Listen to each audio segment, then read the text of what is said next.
ত্রয়োদশ জাতীয় সংসদ নির্বাচন শান্তিপূর্ণ, নিরপেক্ষ ও উৎসবমুখর পরিবেশে অনুষ্ঠিত হবে বলে জানিয়েছেন প্রধান উপদেষ্টার প্রেস সচিব শফিকুল আলম। আগামী জাতীয় নির্বাচন ভালো হবে তার একটা প্রতিফলন দেখা গেছে ডাকসুতে। বৃহস্পতিবার রাজধানীর সিড্রাপ মিলনায়তনে নাগরিক কোয়ালিশন আয়োজিত সুষ্ঠু নির্বাচনের প্রত্যাশা ও চ্যালেঞ্জ শীর্ষ গোলটেবিল বৈঠকে এ কথা বলেন তিনি।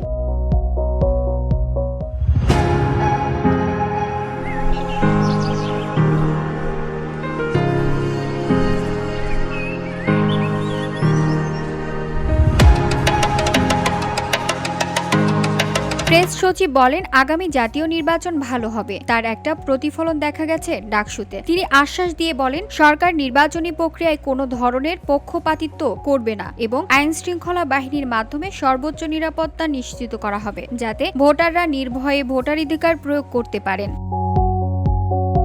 প্রধান উপদেষ্টা বলেছেন, ফেব্রুয়ারিতেই নির্বাচন অনুষ্ঠিত হবে। এই সময়সূচি থেকে কেউ সরে আসতে চাইলে তা জাতির জন্য মহাবিপর্যয় ডেকে আনবে বলে জানান প্রেস সচিব। নির্বাচনী নিরাপত্তা নিশ্চিত করার জন্য প্রায় ৮ লাখ পুলিশ, বিজিবি ও আনসার সদস্য মোতায়েন থাকবে।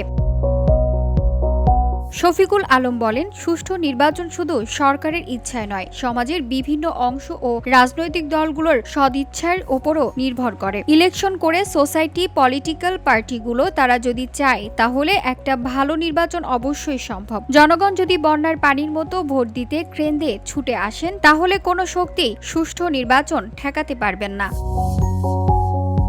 উদাহরণ হিসেবে ডাকসু নির্বাচনের কথা উল্লেখ করে শফিকুল আলম বলেন, জাতীয় নির্বাচন ভালো হবে তার একটা প্রতিফলন ডাকসুতে দেখা গেছে। VOD Bangla news desk.